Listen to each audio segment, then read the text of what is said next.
but I'm gonna still keep going nonetheless. Um, so yeah, those are the fun things. I know it sounds very general and very vague. Like it's not something like specific. Okay, if I want to get into specific, I can tell you stories about me and the Japanese guy, the Genki Kimura. His name is Genki, which means healthy in Japanese. So, yeah, he went to Vietnam last year in October, and we went around. We went to the cafe by the West Lake, and we talked politics, life, managing stress. He gave me advice. I gave him advice. Yeah, it's a fun, and he met my sister too. They were originally friends, but they don't talk much now. Of course, each one has his own life and marriage and whatnot. But he's still single. He's too single because he feels, he has the same idea as mine. He's fine by himself. It's like he's still okay. Even if no one is beside him, he still lives fine. He's still managing himself, stay independently, care for people around him like his brother, visit parents sometimes, have fun with colleges and friends. Life in Japan there sounds awesome, man. It sounds very awesome.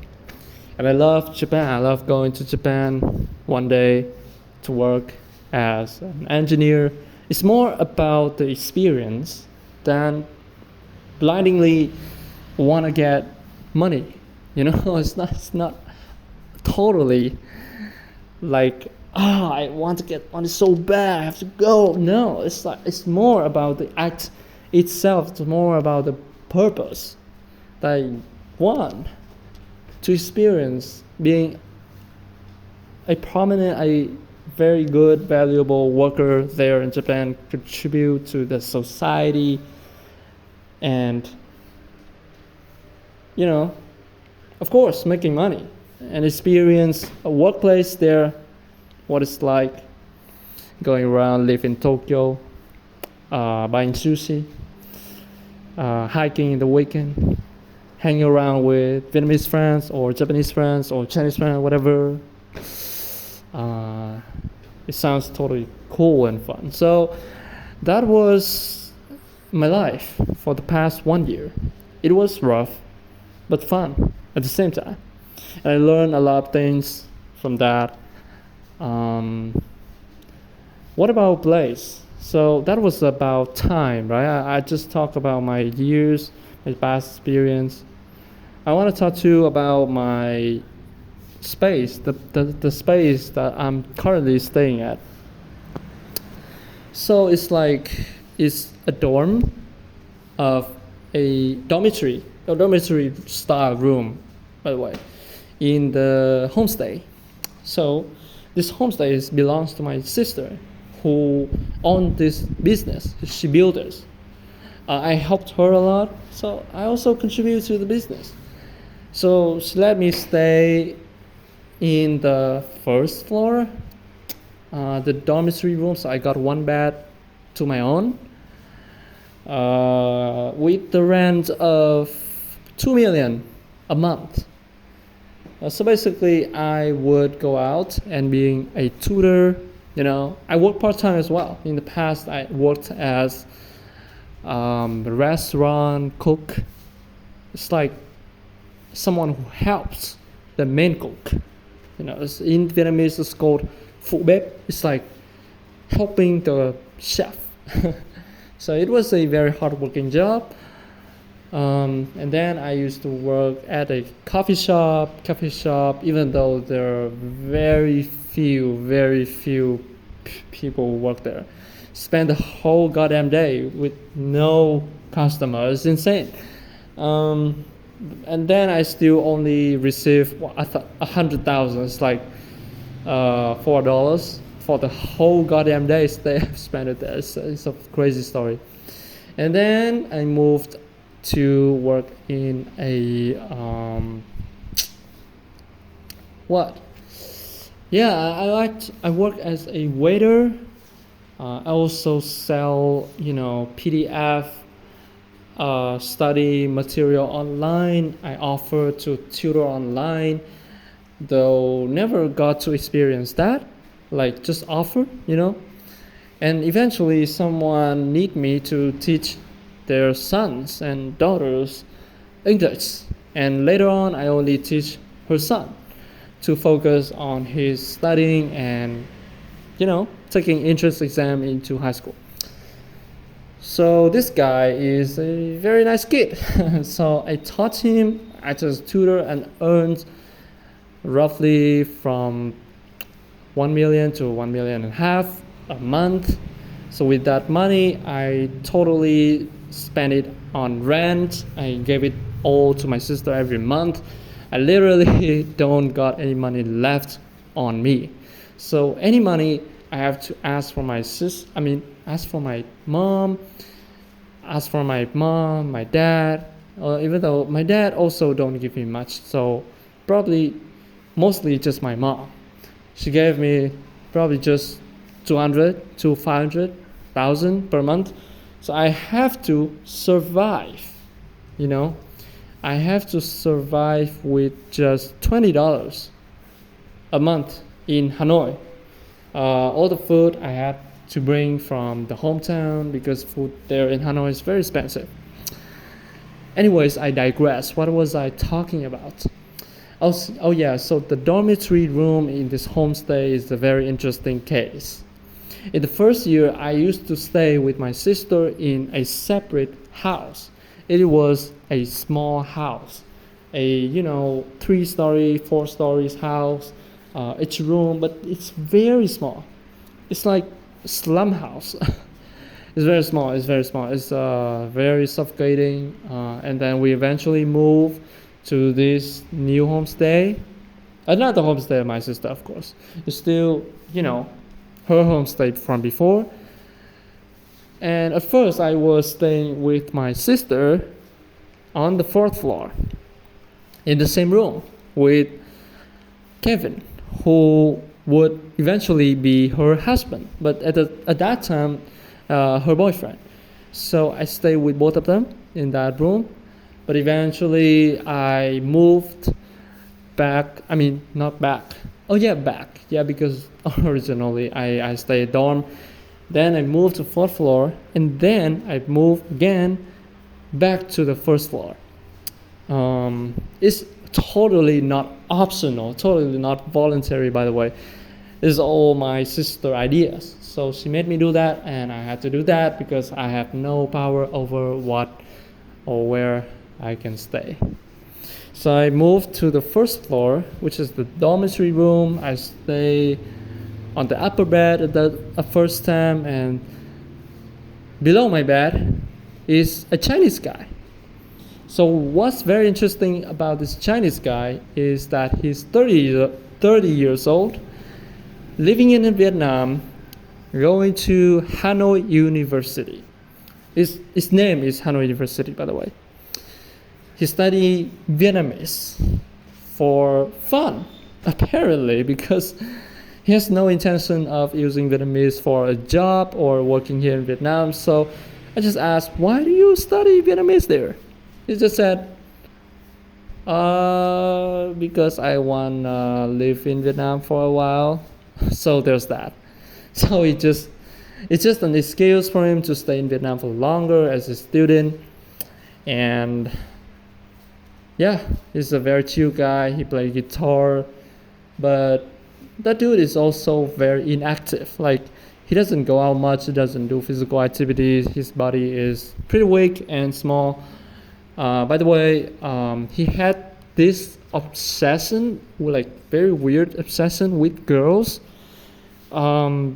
Especially, I don't want to say out this, but obsession with young girls, 18 to 20, 22. I don't know what's his problem, but he apparently always try to flirt, try to hit up on Vietnamese girls. He loved Vietnamese girls, that's a good thing, and he always got rejected every single time.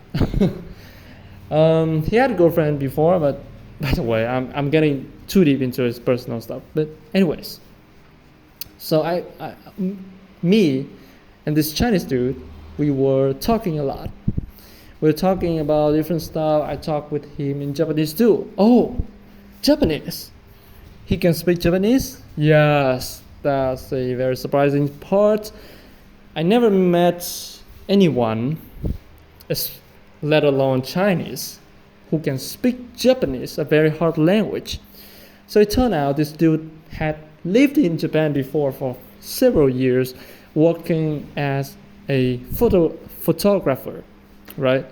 Photographer in Japan for several years. That's why he reached like N2 level, and he speak very fluently. He could speak with Genki, my Japanese friend.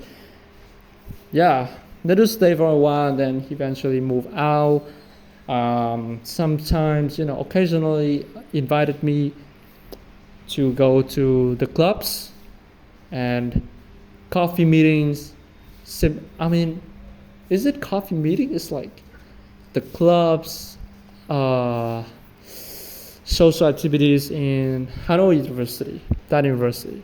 It's a little bit far away. It's about 6 to 7 kilometers from my house. So yeah, I never go, but in this July, I think I would. Anyways, I also met a lot of different people, the guests that would come in and out of the dorm, right?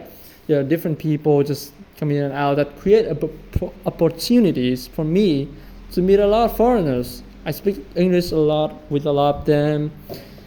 I met Russian, I met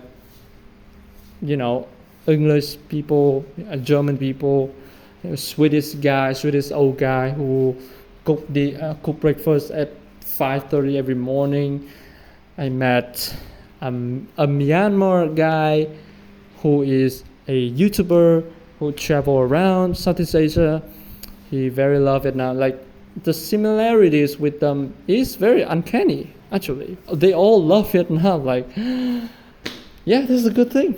I mean, that's why they're here, to travel, to see around Hanoi, Ninh Bình, Ha Giang Loop, Sapa, Haiphong, blah blah blah. There is a character though which stand out to me. One of the characters that stand out very well. There is a Japanese woman, Japanese lady. She's like 54 years old, 56. It's like a bit older than my mom. And she just wants some help, some direction of where to go and what to do in Vietnam. I helped her with that. At first, I thought she was like British because she spoke English in very good accent, like totally no Japanese accent at all. And then it turned out she used to live in Britain for a long time. So this lady, she's very active. She has been living her whole life traveling. When I check out her Facebook and ask her about stories from the past, wow, it was something, man. It was something. Like she would travel to all the continents, Australia, Russia. I don't know. Maybe not Russia, but Europe, South America, North America, Africa, even Arabia, what is it called? Like Middle East, India, South Korea, China, you name it. You name it. She been to all. And now she just been to Vietnam for the first time in her life. And she totally love it. She totally love the food here. The fruits here, that's right, the fruit. She love durian. Do you know durian? The smelly food, the very notorious smelly food. Yeah, she loved durian. I love durian too. And one day we agreed that I would take her out to see the Dongsuan market in Hanoi. It's a very big market, by the way. To seek out, to see, to buy cheap durian. Like it's not cheap, but like reasonable, reasonable price. And she agreed. We agree, and we went out, buy durian, had a fun day outside, and it was first day of 2026 too. Uh, the previous day, I asked her and also Harry, the name of the Chinese guy I talked about earlier, to go to see the fireworks. It was massive. It was chaos. It's so crowded. It's so crowded. We were stuck there for hours before we can get home. Like we lost each other on the street too. So that was the specific that you want. I tell very specifically about this past stories and past. I mean that's the purpose of this video either way. But anyways, she was a great person, nice person. And we had coffee that last afternoon, and she talked about life experience and gave advice or not. Like generally, just be positive. Live your life. Encourage me to continue my path as an engineer. That's almost that's almost the same thing that everybody who has ever met me said. Everybody is happy about me becoming an engineer that I am gonna become. I'm also very happy about that. I'm very enthusiastic about that. Yes, and yes, and yes, I will. I will continue on my path. I will stay positive and keep my mind open, just like her. I will come to Japan one day and meet many of my friends who I had met in Vietnam. Yes, I have met a lot of Japanese people, and they're all nice. It's amazing. Even like the drunkest guy, the drunkest drug addict, homeless Japanese guy who has been in the dorm lately, even he is somewhat polite. Like he smell AF, but at least maintain his manner. It's awesome. Like Japanese people are awesome. I love Japanese people, love Japanese life, no matter what they say. There's always bad and good sides to everything. Yeah, Vietnam is good too, but Vietnam has bad sides too, and I just happen to choose to live in Japan for the good sides. For now, that's my intention. For now, who knows what will happen in the future, if I can make it or not, but I will try. I will try to make it the reality. So everything that I just told you, it lies neatly in the first 2 years of my college life.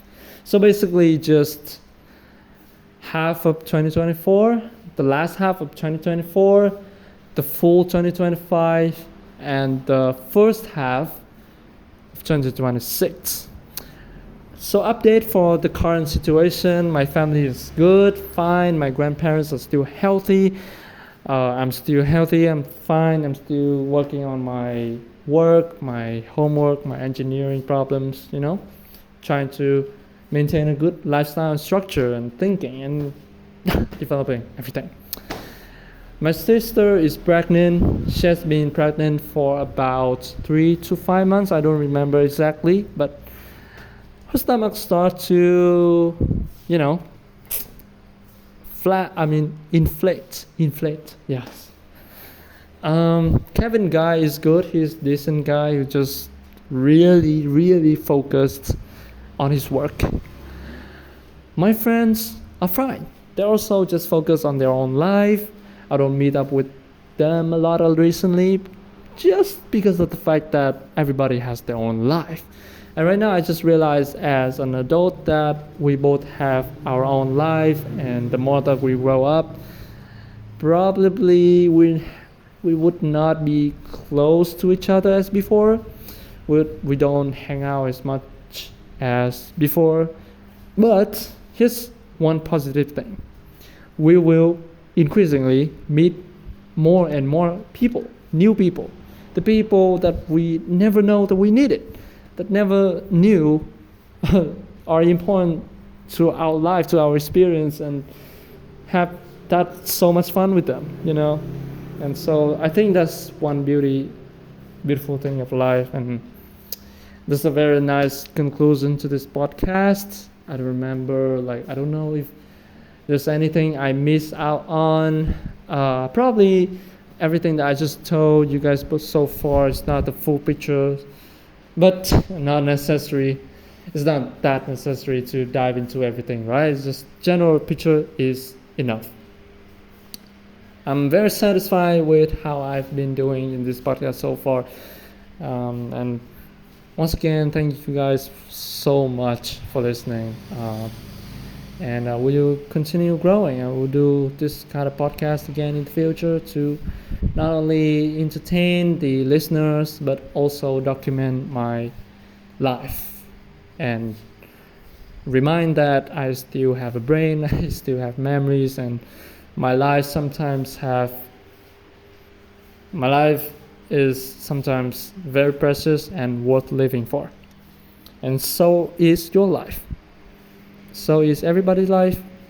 Everybody's try hard, and life is beautiful in very unique different ways.